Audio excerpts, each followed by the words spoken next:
हरि ओम् नमः सर्वेभ्यः। अद्य श्रीमद्भगवद्गीतायाः प्रथमभागस्य पञ्चमं दिनम्। अस्तु, अग्रिमश्लोकः। सर्वोपनिषदो गावः दोग्धा गोपालनन्दनः पार्थो वत्ससुधीर्भोक्ता दुग्धं गीतामृतं महत्। अत्र साक्षात् अन्वयः एव न आवश्यकः, साक्षात् तथैव अस्ति क्रमेण। सर्वोपनिषदः गावः दोग्धा गोपालनन्दनः पार्थः वत्सः सुधीः भोक्ता दुग्धं महद्गीतामृतम्।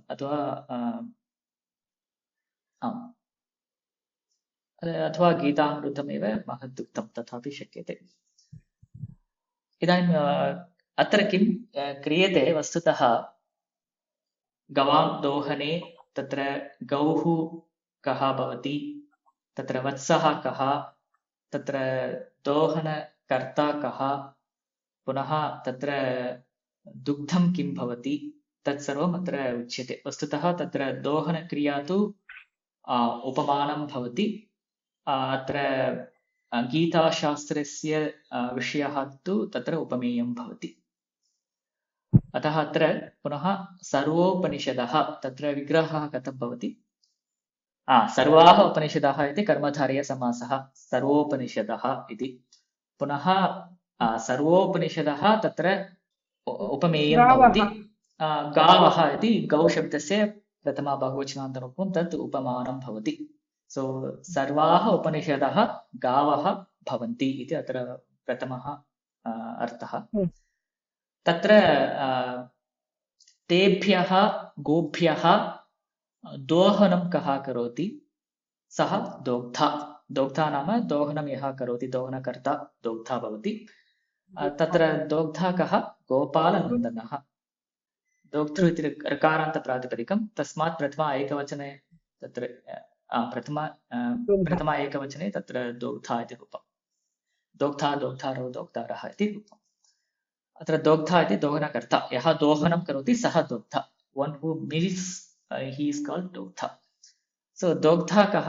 गोपालनन्दनः एव तत्र दोग्धा। अत्र गोपालनन्दनशब्दस्य न एकनिमिषं मया उच्यताम्। अत्र गोपालनन्दनः इत्यत्र समासः एव नास्ति, एतत्तु कृदन्तपदमस्ति प्रथमम्। अत्र गोपालशब्दस्य विग्रहः कथं भवितुम् अर्हति? गाः पालयति इति गोपालः। So one who takes care of cows is गोपालः। अत्र पुनः तत्र अण् प्रत्ययः एव भवति, कृदन्तपदम्। अत्र कर्त्रार्थे अण् प्रत्यये कृते गाः पालयति इति गोपालः प्रथमं। पुनः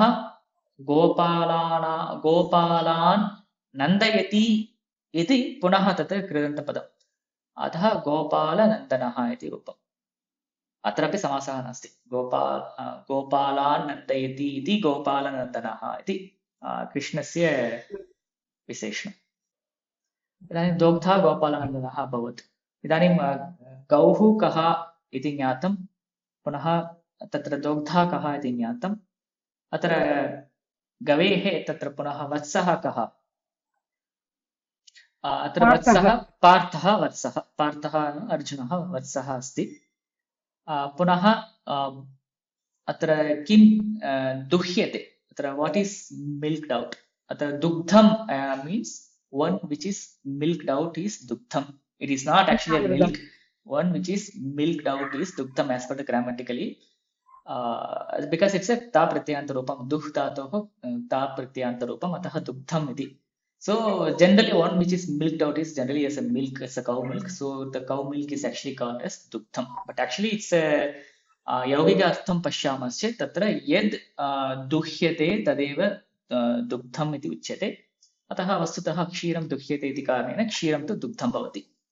अस्तु, अत्र दुग्धम्, अत्र क्षीरं किम्, अत्र किं दुह्यते इति पृच्छामश्चेत् अत्र गीतामृतमेव दुह्यते इति अत्र उच्यते। अत्र गीतामृतं, तत्र पुनः गीता एव अमृतं, गीतामृतं महत् गीतामृतम् एव अत्र क्षीरं भवति इदानीं वत्सः कः, दोग्धा कः, गौः कः एतत् ज्ञातं, दुग्धं किम् इत्यपि ज्ञातम्। इदानीं कः दुग्धं स्वीकरोति अथवा दुग्धं कः पिबति इति पृच्छामः चेत् भोक्ता सुधीः। अत्र भोक्ता नाम भोक्तृ इति पुनः भुज् धातोः त्रिजन्तरूपं भोक्तृ, तस्य प्रथम एकवचनान्तं रूपं भोक्ता। अत्र भोक्ता वन हू कन्स्यूम्स् इस् भोक्ता। अत्र भोक्ता कः? सुधीः। सुधीः नाम पण्डितः इति अर्थः। सुष्ठु धीः यस्य सः इति सुधीः, पुनः तत्र बहुव्रीहि समासः। सो इदानीम् अवगतम् इति मन्ये। अत्र पण्डितः किं पिबति? दुग्धं पिबति। कीदृशं दुग्धं? गीतामृतं सः पिबति। तत् गीतामृतं कथं प्राप्तं? गोपालनन्दनेन तद् गीतामृतं दुग्धं। कुतः दुग्धं?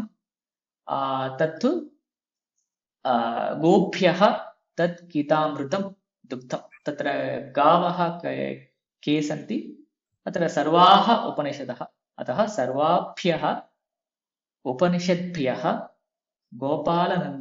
गोपालनन्दनेन दोग्ध्रा गोपालनन्दनेन दुग्धं गीतामृतं सुधीः पिबति इति अत्र अर्थः।